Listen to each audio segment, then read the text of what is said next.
Hey there, safety friends. Welcome to the Safety Geek podcast. I'm Bri Sargent, CSP and 20-year safety professional.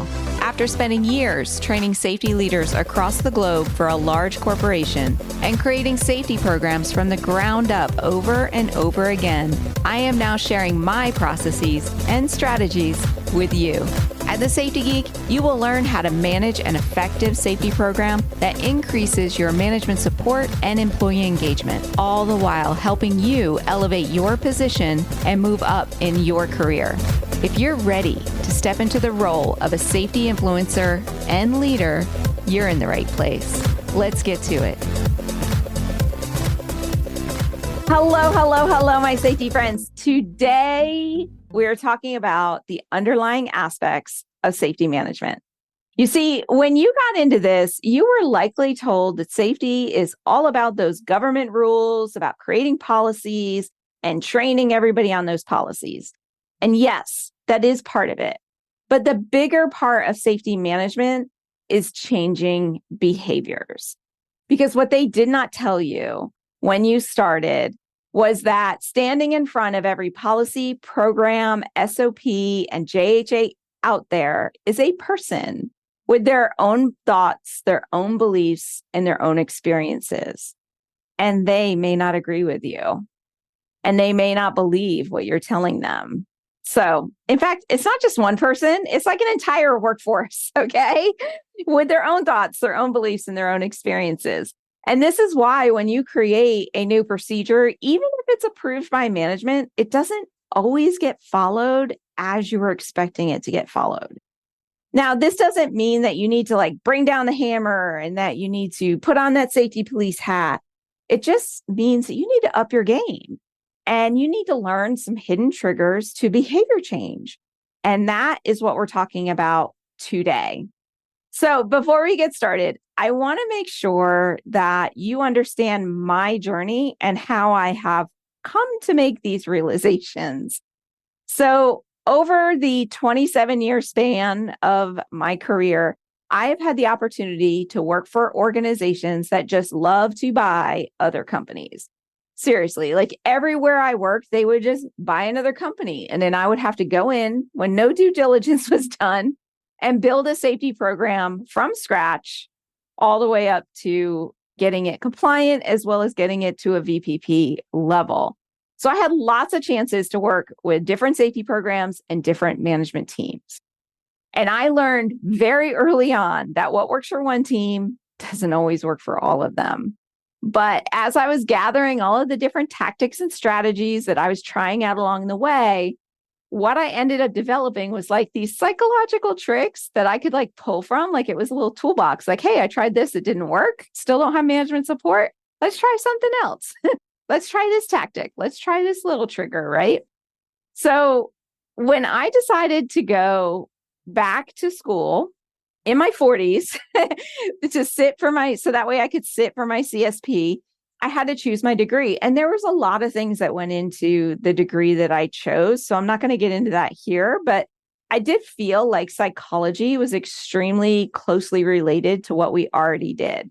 So I even specialized my degree into industrial organizational psychology, which focuses on behavior change, motivation, personalities, diverse workforces, and awareness. All the things that we have to deal with in safety. So just so you know, that is where I'm coming from, and that is my background. So I can totally geek out on the psychology stuff as much as I can geek out on the safety stuff.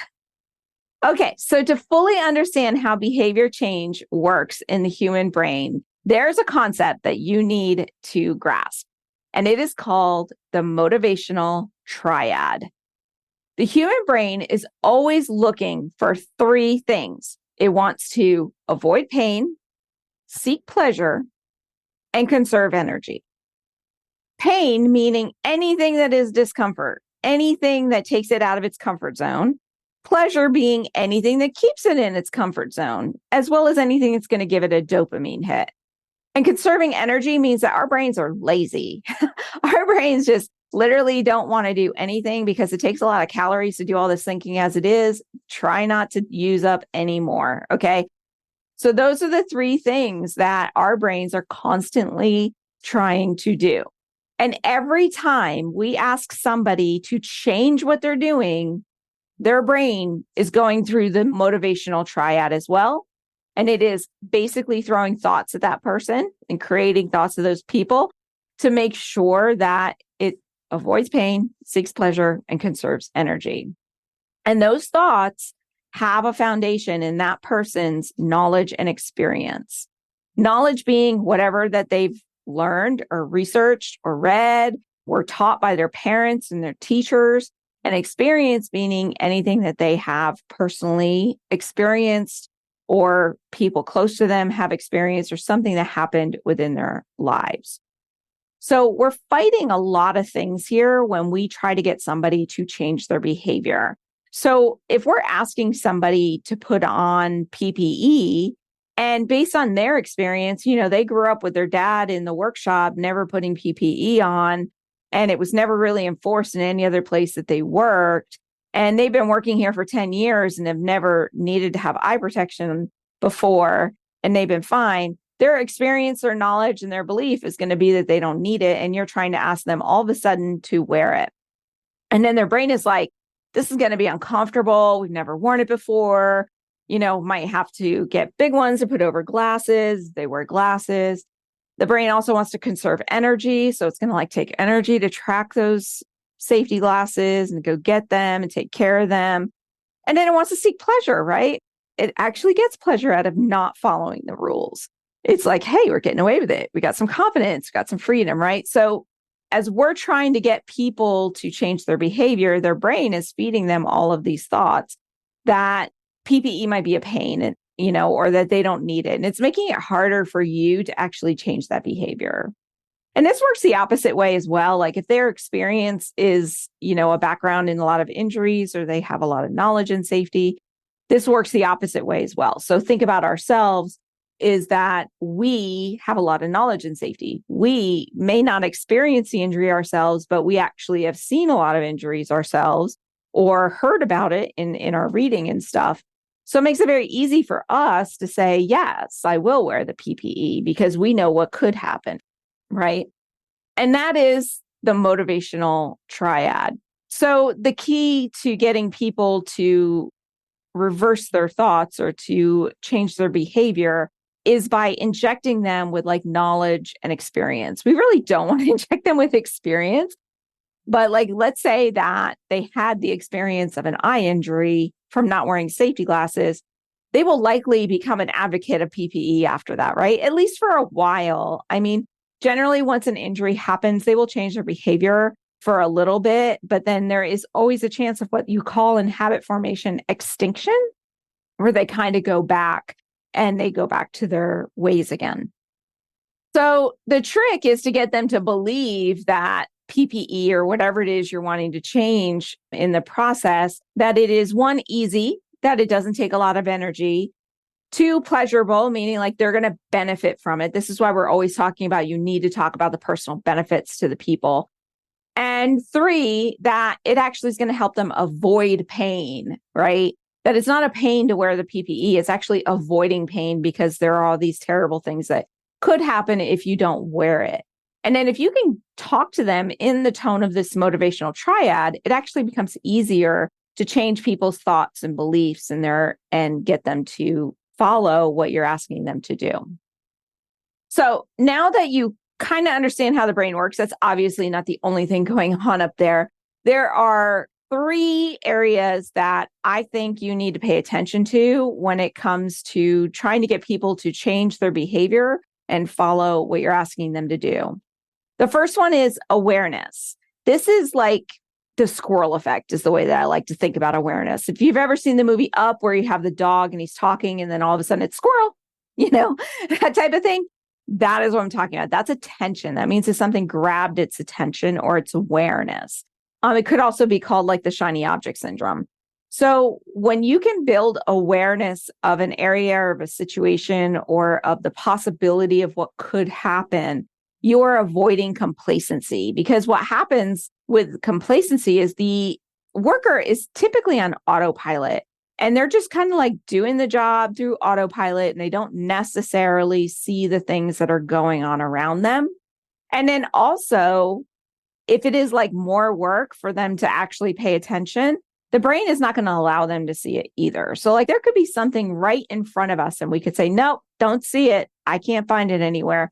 My kids love to call this the mom effect, actually. And you can look this up.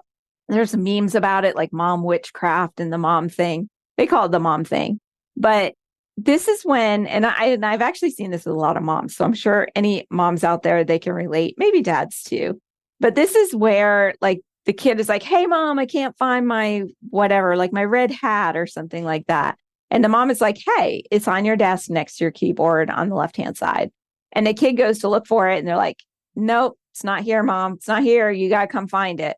This is the brain, because the brain just doesn't want to find it. The brain wants the mom to do it, right? And then the mom shows up and it's like right there, right where the mom said it was. And my kids are all like, it's witchcraft, right? But it's just one of those funny things that the brain does. So you always have to make sure that you're building awareness and that you're grabbing attention. And one way that you can do this is by making sure you're changing things up regularly. So one easy way to change things up regularly would be to change your posters or change your signs. I can't tell you how many times I go into a place and the sign is the same as it was 6 months earlier, right? You want to make sure that any of your safety posters or signage that you change it up on a frequent basis. I would say at least every 2 weeks, even weekly, if you could do it, because you want to make sure that the brain has something that it can kind of grab onto. And I'll explain that in just a second. Other ideas could be that you have them change workstations. Maybe if they've always worked at station 2 and now you have them working at station 4, just that change of environment is going to build some awareness. You can also change supervisors if that's possible in your work, where if they're always reporting to one person, now they're reporting to another, the brain's going to be hyper alert in that area as well, or on a regular basis. Because the way that our brains are wired is that they're always looking for danger, right? Because they want to avoid danger. So it's looking, even though you're there and you're doing your work, your brain is actually looking for things that could hurt us. Okay. So it's trying to make sure that there's nothing new out there, and new things kind of grab its attention. And I won't get into it here, but another way that you can build awareness and attention is by making things memorable. And I actually have a guide on this. It's called the 5 Surprising Ways to Make Employees Crazy for Safety. I'll pop a link in the show notes, but that actually works on how the memory works. And when you make things memorable, it's more front of mind and it's easier for them to retrieve. So there's tons of different ideas in there. I think it's like 14 pages of different ideas to make things memorable. So definitely check that out. So that's awareness and attention, kind of like the same thing. So always be thinking about that as you're trying to get people to follow your policies and your procedures. The next one is motivation. So contrary to popular belief, humans are not motivated by money as much as we think they are. Now, they do need to get paid enough, so that way you take the lack of money off the table. So think back to Maslow's hierarchy of needs. And the very bottom is psychological or physiological needs, like your food, your water, your rest, your health, right? Those have to be covered before they can start thinking about safety and security. So you do need to make sure that they're getting paid enough, so that way that's off the table.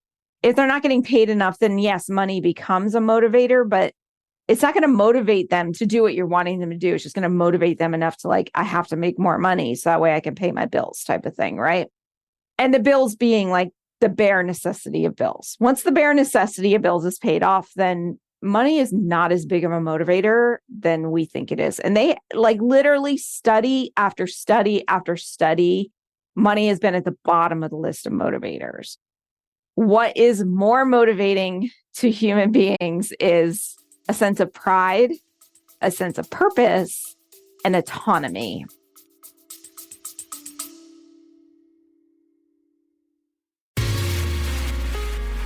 Hey there, quick break in this episode, but it's worth it, I promise. If you ever wish you had ready to go safety templates, checklists, spreadsheets, and tools so that you're not stuck creating everything from scratch, I got you covered, my safety friend. When you sign up for my all access resources, you get instant access to my private resource vault. Plus, you'll get my safety leadership newsletter, where a few times a week, I will send you an email packed with quick, actionable tips that you can use today. These are the same resources and strategies that I have used to build world-class safety programs, and now they're yours for free. So grab them up today. Go to thesafetygeek.com/resources to get your all access pass. Alrighty, let's get back to the episode.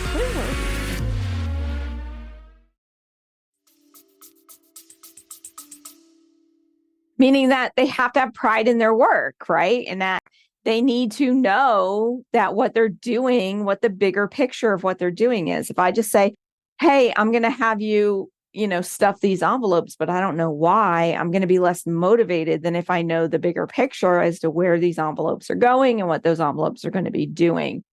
And then autonomy, meaning like they do have some control over their own work and their own decisions. Okay. So micromanaging people, being right there, making sure that they're, I don't know, counting their widgets or whatever they do, does not work as well for motivation. So how can you use pride, purpose, and autonomy in your safety program? Well, you could make sure that you highlight people's achievements, right? Give them pride. You're going to highlight their achievements. You're going to call out their good work. You're going to maybe create leaderboards, right? And if you have leaderboards of like, this person was lifting correctly today and this person was doing it the next day or whatever, and you create like leaderboards, you're actually going to motivate people to lift correctly. You could have shared goals. You could make sure that they understand, give them the broad, big picture of how their work affects the goals. And that shared goal doesn't necessarily need to be a company goal. It could just be like the goal of getting out of work on time today. Or it could be the goal of making sure that, no one goes home super tired so they can spend time with their family. Whatever it is, but you have to give them purpose for what their work is. And maybe sharing customer reviews, right? Like you worked on this and this was the result from the customer or the client, and giving them that sense of pride and purpose within their work. And lastly, you want to empower them to improve or be part of decisions. And that's where collaboration comes into play. Like when you are actually creating your policies, your programs, everything you're having them do, or even the processes of the work that they're doing, allowing them to be part of it, or even empowering them to do things their own way, as long as the end result is the same, or empowering them to help others or to come up with better processes. So when you're thinking about your safety program, just think about ways that you can show pride, that you can build purpose, and that you can allow them some autonomy, and you're actually going to motivate them to do more and to follow the safe work practices. Now, the last one that I wanted to chat about was habit formation. And I like to think of behavior change as habit formation, because when you're asking them to change a behavior, you're asking them to change their habits. The behavior that they're demonstrating is just what they're used to doing. And you're just asking them to change that to a different habit. Now, when a task is on repeat, that is how you build a habit. It's like when you just are constantly doing it over and over again. And when you do this enough, the neural networks become so fast that they do get that autopilot sense with their habits. And a task actually gets shifted from like the higher power brain to the lower power brain, because now it is like super easy to do that task because it is just on autopilot. This means like, think about in your own life, like when you get up to get ready for work, you're pretty much on autopilot. You do the same things over and over again. If you've ever driven to work and you can't even remember making the turns to get you there, that's autopilot mode, right? It's almost like complacency, but if the habits are good habits, then it's okay that it's complacency. if they don't need to have that awareness. It's like, that's the hard part, is that it's like almost to that complacency part, but you need them to be aware of their surroundings. Like, it's okay that you don't remember making the turn as you were driving into work, but were you really aware of your surroundings as you were driving? Like, that's the important part. So the way that I like to think about habit formation and how the neural networks are created is imagining driving a big old truck through a field. And like, this field has never been driven through before. It doesn't have a road in it. It doesn't have a path. It's just nice green pasture, little bumpy. You could tell because the waves are going at the field, right? And the first time you drive through it, it's going to be tough. It's not going to be that easy because you don't know where you're going. You don't know what the ground is like. Maybe you take it a little bit slow, right? But then when you drive that same path over and over and over again, you're smoothing it out and eventually you make a road. That's just like a neural network. So the first time you have somebody do something, do a task and change that behavior, it's going to be very slow.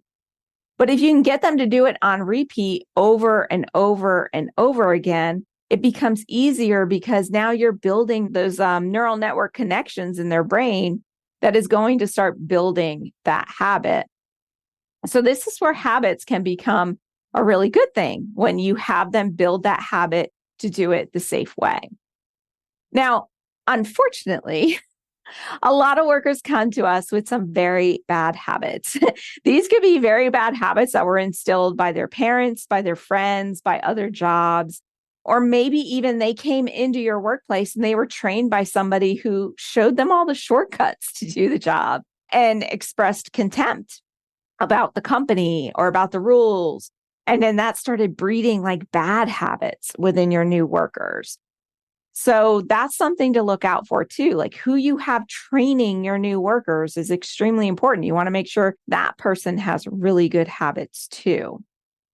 And habit formation is extremely time consuming. So anybody with kids, you know how long it took you to get them to start brushing their teeth on their own. It is years, right? Years.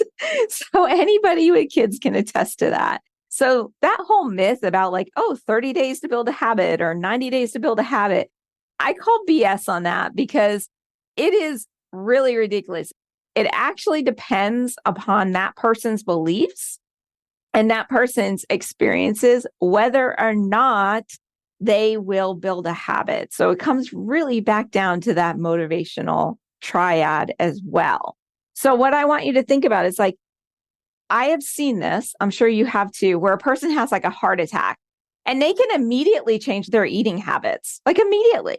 So this shows you like habits can be formed like within a moment or they can be formed over years, but if the person who had the heart attack believes that like heart attacks happen, I'm going to get another one, or that's just life, they necessarily don't change their eating habits. But that person that had the heart attack that was like, oh my gosh, I need to stop or I'm going to die, they'll change them immediately. I remember my mother-in-law was a smoker and we could not get her to stop smoking for nothing. And she tried over and over and over and over again and just constantly failed. Then she had a heart scare, never picked up another cigarette again, ever. We're talking like 30 years, right? So it does happen. Now, you can force change, behavior change through incentives and rewards, but there is a trick to it, right? So you want to get them to be doing the behavior over and over again to build up that neural network, to build that habit. And one way to force them to do things over and over again the right way is through incentives and rewards. But here's the trick. Too often we are making incentives that are really long-term incentives. Like, you get these points and the points have to add up for you to give, whatever. Incentives and rewards don't necessarily need to be prizes and money. It could just be positive recognition or highlighting their good achievements during a pre-shift meeting. In the very beginning, you need to be doing this. Like when you first make the change, you need to be doing this on a regular basis, like multiple times a day, reinforcing that you see them, you see that they're doing the right thing, and thank you very much. And talking to them about internalizing it with them, right? And then once you see them doing it on a regular basis, where you're just constantly, they got it down. You can then spread out. Maybe then you only give them recognition or rewards every couple of days. Maybe it's like on a 3-day schedule or a 2-day schedule, just for a little bit. And then it has to become randomized because what happens is the brain starts to pick up the pattern, right? And the brain would be like, okay, I'll wear my steel-toed boots on Mondays and Fridays because that's when they're checking for them, that type of thing, right? So it needs to be sporadic. And they've done studies on these too. It's the studies on recognition is just amazing in behavior change. So if you ever get a chance to read some of that, it's really, really interesting. But once you're doing it sporadically and you see that they're always hitting the mark, they're always doing it right, then you can actually turn it into a reinforcement schedule, because reinforcement has to happen no matter what. So until a habit becomes ingrained, like brushing your teeth type ingrained, you're constantly going to have to reinforce it, because there's this thing that's called extinction, that if you're not watching it and you're not checking it, the brain is going to go back to going like, hey, I want this to be easy again. This is why diets end up failing a lot too, because people are just like, no, I want this easy. We're going back. Like, okay, I lost my weight, hit my goal. Now I'm going to go back to eating the cookies and cake, right? It's always going to want to revert back because those are the habits that are instilled in it. So you have to develop some reinforcement actions. And this just might be like a check-in once a month, or every 6 weeks, you do a little assessment or something like that. So what I want you to realize is that rewards and recognition, it doesn't have to be monetary. We already talked about how money does not work, but it does have to be some sort of positive recognition. Now, a lot of people like to use negative reinforcement, right? Writing them up, suspending them, whatever. And that is definitely an option. And it does work in the short term, but negative reinforcement has never been shown to last in the long term. So if you are constantly assessing people and always bringing up the negative, it actually causes more problems in the long run. You end up having worse morale, worse turnover, some cases retaliation, some cases defiance. I've even seen it where they've damaged property and things like that, because it's just a constant bombardment of negative reinforcement. So you really do want to do more positive than negative. And what I teach my people is like, for every negative, you need to have 2 to 3 positives to kind of balance that out. So you do need to have a combination of both, because you can't just let people get away with doing things that are really, really bad or not listening, but you do need to have a nice little balance there. So when you're looking at your safety program, how can you build habit formation into it? So let's say that you are teaching something new. You have a new policy, a new procedure, or maybe you're making a change, right? You want to do lots of coaching and recognition right in the beginning on a daily basis, multiple times a day. And it doesn't necessarily have to be you. And then you want to spread it out. So that way it's eventually every couple of days, right? And then next you randomize it. Like, yeah, I may check on it today, I may not. And you have to have some sort of random schedule in there. And then you just move it into a reinforcement schedule, like a routine assessment or something like that. And when you start to see in that reinforcement schedule that compliance is starting to slip, then you just increase the recognition. Then you go backwards, because compliance is going to slip. Just know that. Just a fact of life. And that's the way the human brain works. So you just have to have a plan going, okay, compliance is slipping. Let's do a focus session on this. And we're going to do a lot of recognition for the next couple of weeks. So just know that habits will always revert, and that your process, whatever you put in place for your processes, that they just need to be prepared for that. So I know this is like a longer episode than what I normally do, but this is a lot of information. But I wanted to make sure that you understood like how psychology plays such a huge role in safety management, and why in my recommended book list, there are so many psychology books and very few safety books, because I honestly feel like psychology has a lot more to do with what we're trying to get done than all of the rules and regulations. Those are just like the guides to me. But you can find a link in the show notes for my recommended reading list. So the next time that you find yourself struggling to get people to change their behavior, I want you to think about how you can apply some of these hidden psychological triggers into the mix instead of just chalking it up to like, they don't listen. So hope you got a lot out of this, and I will see you in the next episode. Bye for now.